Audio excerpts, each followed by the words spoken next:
In my nearly 19 years on this earth, I have never experienced being in love. I have never even been on a date, and for the longest time, I seriously thought something was wrong with me. Teenage love is so deceiving. It is not at all what people make it out to be or what you think of it to be in your head. I promise you it's a lot better up here than it is out here. And that's not me being a Grinch about it. That is stating facts. Our frontal lobes are still developing. We are still teenage girlies. We are still figuring out who we are, what we want to do with our lives, what we're wearing on the weekends. Like, we are more worried about ourselves and validating ourselves and just the attention of men because it's exciting. But teenage love is really just extremely shallow experiences wrapped into a very, very shiny bow that makes all of us swarm towards it when it's not really anything to swarm towards. And as introspective, deep thought daughter girlies, it makes us feel extra single and extra overlooked because we see through all that bullshit. We have like one foot in each door. Like, we know what the relationships really entail, and we hear stories from our friends and we're like, girl, if this is what it really is, I don't want it. And thank God, no boyfriend, no problem. No girlfriend, no problem, either way. Also, at the same time, we're like, wouldn't it be nice? And I just want to have the experience because it feels like everyone else is and I'm not. I have literally even caught myself at times listening to one of my friends' crazy, toxic, insane gaslighting stories and been like, okay, but at least they're having the experience. How messed up is that? It's awful. And I know you've thought it too, but we're in the same boat, sister. Let's not forget that we also live in a very digital age. It's only just hit me that my friends are on dating apps and I'm like, huh? I have thought about it. I can't lie, getting on a dating app, but then I'm like, but why? Because everyone else is doing it? I don't think so. That is so not me. I've deleted Snapchat. I feel like we're grown now. We've come out of that era. And if you still have it, no shame. I use it occasionally, but other than that, I think it's the silliest form of communication literally ever. In saying that, I have never experienced teenage love. I was 12, 13, 14, I think, when I had my first boyfriend. I was in middle school. I wouldn't even call it a boyfriend. It wasn't anything crazy. I think we were more friends, but it was just called that then. It was one of those, oh my God, I'm gonna gag. It was one of those relationships where like everyone would meet up to hug.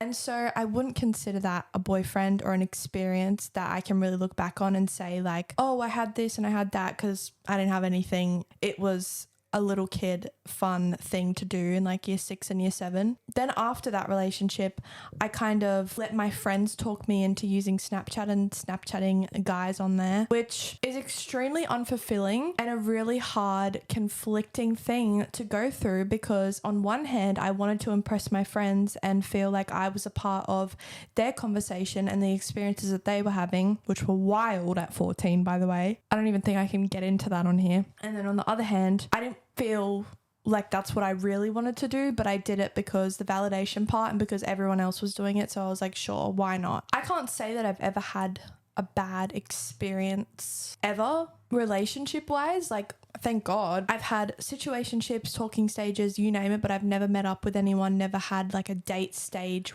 situation or relationship where it could have progressed. But there was a time. But obviously, we're here and we're still single, so it didn't progress. But I was the friend that every girl would come to for advice. And I'm like, are you seeing what I'm not seeing? Like, I've never done this before. Yet I had the most insight. And looking back on that now, that says so much. Like, I was the friend that never had a boyfriend, rarely was in a talking stage. And if I was, it was just for funsies. It never meant anything, or I always knew it would never go anywhere. And I had more fun up here than what was actually going on. And yet my friends who were in real relationships with like older guys when we were like 14 and just like lots of messed up situations like that, I was the friend that everyone went to for advice because I didn't have the experience, but I had the means of communication. I was deeply intelligent and emotionally mature, even like younger. I was just like too old for that. I was like, no, I don't need to, like, I skipped that. Us introspective girlies, it's a lot harder to fool us because yes, we romanticize things. I know me, I get in my head, I make up scenarios and I actually fall deeper for those scenarios in my head rather than what the situation actually is. Those are my fearful avoidant tendencies coming in. I'm working on it. Always felt like I have rose-colored glasses on in the sense that I romanticize things, but then one lens is like not rose-colored. Like I can see it for what it is when it's time to go and like know that this is never going to work. Also, like I can get a little too into the romanticization part of it as well. Don't get me wrong. But it's like entirely okay to just be a girl and make up scenarios and have fun with it. But also I feel like there's a little too much of the rose-colored glasses going on. And you will find the same where I've had friends who are in the most atrocious toxic relationships and I'm like hearing their stories like, I'm sorry, you allowed that. You were with this man or this girl. Like ridiculous. So crazy. So out of this world to me that it's like blatantly obvious how toxic it is. Yet because they kind of like the drama and the experience, they stay in it because it's better to be in it and have somewhat of an experience, whether it's good or bad, just to have bragging rights to say that you have experienced it rather than to not, like me. Like us. I always felt really confused in high school because I'd hear these stories that my friends would tell me and I'd be like, girl, wake up, like he's not your man. But then I would also think like I'm missing out, like I'm left behind, I'm feeling left out. Like at least these girls are getting somewhat of an experience, and I know that's so messed up. As I've gotten older now, being nearly 19, I obviously do not think this way, and I'm so glad, like I'm not joking, so glad that I haven't had those experiences yet. But also me being who I am and like how I view the world and myself, like I just could never accept that and just choose to be blind to like toxic behavior. The thought of even allowing something like that just doesn't make sense to me. It doesn't compute in my brain, and I think that's always been there from the start, and a big part of why I've just never had a boyfriend, because I'm just like, if I see a red flag instantly, like, and I'm not saying like I'll see like a minor red flag or something that maybe I don't agree on, but they value the other person or it's important to them, or some weird quirk that they have, and I'm like, okay, like sure, it's a bit of a miscommunication, but okay, maybe I'm lying straight out of my ass. I actually do cut people off when there's a huge red flag, and I hold my hand up to say that I was just lying. I cut people off and I cut people off. That is a good thing, and it's also a bad thing. Partly maybe the reason why I've never had these experiences before. If I see some bullshit, it's got to go, and that's how I've always been. That's not a bad thing, and most girlies who haven't experienced teenage love relationships are very much the same as well. So it's a respectful thing, but it's the way you go about it. But the two are very confusing things. Like one hand, you feel left behind, you feel left out, you feel like there's something wrong with you for not being able to experience this when it's a choice at the end of the day. And then on the other side, it's like, I would never choose that and accept that for myself, ever. And those two coexisting are so confusing. When I think back on it though, the only times that I really have FOMO about relationship situations or things like that are the split moments when I see or get to experience secondhand someone's like cute experience or moment that they've had. But it's not like I feel like it's something that I literally yearn for every single day. Like I don't sit there and be like, oh, why not me? Like it's not something that I would just jump into because it's something that I want at the moment and then just find someone to match that with me. I just could never do that. And that's a lot of teenage relationships. They want something, so they just find the nearest person. Not me. Top tier experiences only for us girlies. Most of the time, that FOMO and that like, oh, why not me feeling that you're having is actually just novelty of like wanting the experience and bragging rights to be able to say or speak up in a conversation and feel like you're a part of it, that you've had those experiences too, and be able to like converse about it. Because I have had many instances where I've been in a conversation with other girlies, like just typical like girls bathroom talk, and I'm like, I can't chip in. I'm never the friend that's able to be like, me too, or like I've done that too, or like that's wild because same. Never. Sometimes it's easier to just go with the shittier option and get yourself into a shitty situation because you'd rather feel involved in something than feel left out or left behind and like a weaker link. Deep down, you know it's not what it's made out to be. I know it's not what it's all made out to be.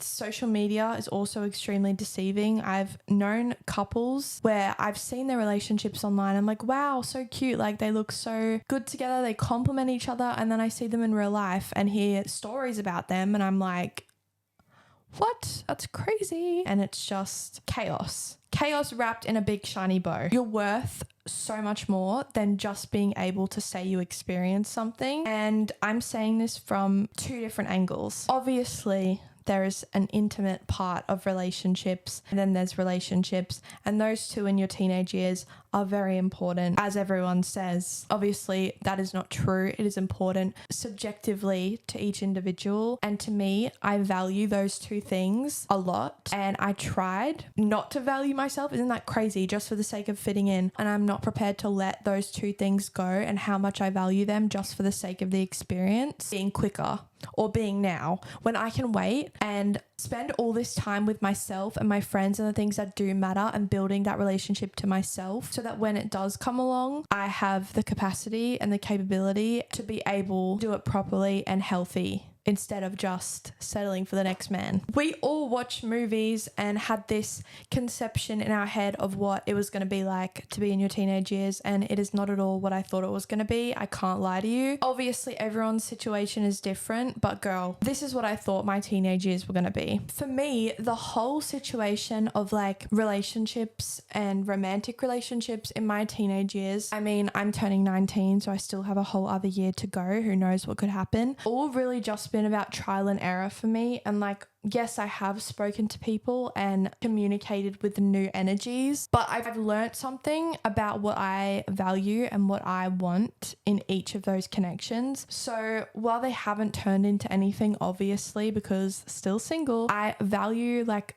each part of what those connections taught me. And sometimes that's just the path, is that our biggest, most important relationship, which we are so lucky, like, isn't it such a blessing to be able to build a relationship with yourself throughout your teenage years before finding an actual beautiful, healthy one, instead of having all these shitty situationships that didn't teach you much except a whole lot of pain and give you a shitty outlook on love. Like those two in comparison, I know which one I'm picking. And I'm so glad now. Like it makes so much sense for me that I had the journey and I'm still on the journey that I am now, because I just couldn't settle for the other. But it's so easy to blame yourself and be like, what's wrong with me? Why am I not worth this? Why am I not getting approached? Why am I not going on dates? Why?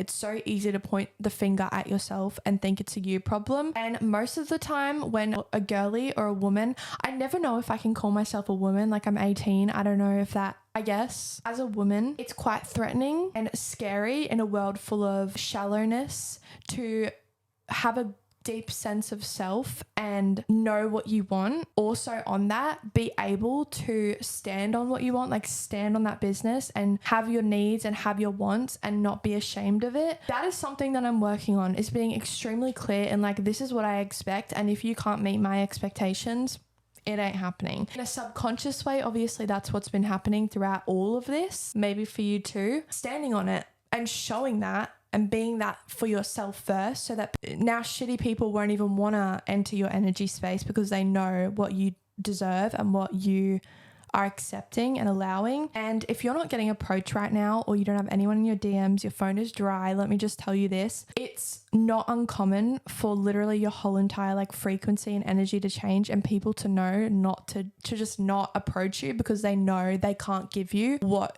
you deserve and what you're after, because you're just not in that frequency anymore. And that is such a beautiful thing, because you've just left a frequency and now you're in a whole new level of frequency with a whole lot of beautiful people that will be able to give you what you want. Don't ever drop your standards because you think that someone isn't out there for you. There absolutely is, because if you can think of your standards, someone out there meets them and it will literally catch you by surprise. That's what I'm telling myself. And if you're anything like me, where situations have always been almost, have always been maybes, have never progressed to anything more than what meets the eye, I just want you to know that that's okay. Maybe there is some accountability to be taken for maybe you've distanced yourself. Maybe you could have been a bit more clearer on your needs and how you felt and what you wanted. But also, like I said, it's so easy to point the finger at yourself. But at the same time, there's a difference between accountability and blaming yourself. There's two people in every relationship in life. I have been looking at it like this. This is my new mindset reframe. If someone doesn't find you interesting, that doesn't mean that you're not interesting or you're not kind or you're not worth loving or being around or having a relationship with, or that you won't find someone else. That is just another person's lack of capacity to be able to facilitate what you're asking for. And that's okay. That's perfectly normal. That's perfectly fine. That doesn't mean anything. It has nothing to do with you and everything to do with the other person. So your love and your depth and your amazing, beautiful personality, you have so much to offer another person. And honestly, the most important thing for you to do right now, what I've been learning and applying in my own life, is being that person for yourself and recognizing that in yourself first. Because if you don't, no one can recognize that in you without you showing it and expressing it. That could be like doing little things like romanticizing your day-to-day life, showing up for yourself, self-care. And I don't mean in the pretty aesthetic Pinterest way, I mean in the real ways, like feeling your body correctly, taking yourself to the gym to show yourself that you are worthy of feeling confident and good in your body. You have to recognize yourself first before anybody else does, and you literally attract what you are. And whoo, girl, I think back on people that I've missed and felt like I fumbled, and now I'm like, clearly whatever I was radiating at, sis, it all starts with you at the end of the day. You have so much to offer another person, and all you have to do is believe it in yourself first for that to actually translate and for you to find your person. But it's not the end of the world. It doesn't mean that you are less of a person or a girly or a woman because you haven't had these experiences. I actually think it's so baddie to be a baddie who's untouched. Let me just say that. That's all I really have for this episode, but it is your reminder that you are not behind. Your experience, there's so much more walk of life and path for you to go down. Don't sweat the past 16, 17, 18, 19, 20 years. It doesn't matter. This is your journey and it's all unfolding for you for a reason. And so let this be your sign and your reminder that you are not behind and you are beautiful, amazing, gorgeous, and you will find your man or your girl or whatever it is. So with that being said, I had a lot of fun filming, getting into all this because this is a very big topic in my own life that I help a lot of my friends with, even though I'm the single one.